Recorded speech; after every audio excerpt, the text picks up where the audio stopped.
দীপা ছদ্মবেশে কেবিনে ঢুকে বিদেশির স্বীকারোক্তি রেকর্ড করল। অনুরাগের ছোঁয়া আগামী পর্ব ৩ জুলাই।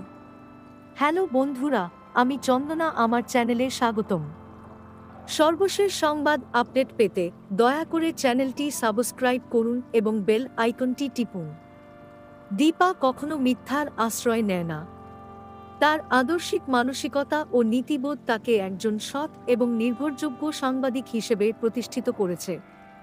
সে কখনো ছদ্মবেশ ধারণ করে না, কারণ তার বিশ্বাস সত্যকে আড়াল করে নয়, বরং প্রকাশ্যেই তুলে ধরতে হয়। একদিন দীপা একটি আন্তর্জাতিক সম্মেলনে অংশ নিতে যায়, যেখানে নানা দেশের প্রতিনিধি, সাংবাদিক ও বিশিষ্ট ব্যক্তিত্বেরা জড়ো হয়েছেন। সেই সম্মেলনে একজন বিদেশি প্রতিনিধি, জোনাথন ব্লেক, এক গুরুত্বপূর্ণ বক্তব্য রাখেন, যেখানে তিনি উন্নয়নশীল দেশগুলোতে তথ্যপ্রযুক্তি ও শিক্ষা বিস্তারে আন্তর্জাতিক সাহায্য বাড়ানোর আহ্বান জানান।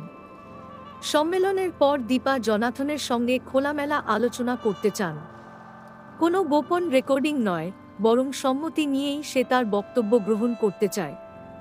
দীপা জিজ্ঞেস করে, আপনি কি মনে করেন আমাদের মতো দেশে প্রযুক্তি শিক্ষাই সবচেয়ে জরুরি?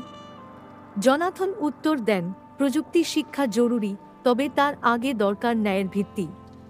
একটি সমাজ যখন ন্যায়ভিত্তিক হয়, তখন সব উন্নয়ন টেকসই হয়। দীপা তার এই মতামত সংবাদ মাধ্যমে প্রকাশ করে। জোনাথন নিজেও খুশি হন, কারণ কথাগুলো বিকৃত হয়নি, কোনো গোপন ফাঁস হয়নি, বরং সরাসরি ও সম্মানজনকভাবে প্রকাশ পেয়েছে। এদিকে দীপার এই সততা দেখে কিছু সংবাদ প্রতিযোগী হিংসাত্মক হয়ে ওঠে।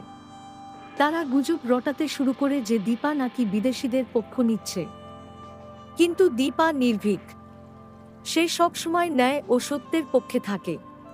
কোনো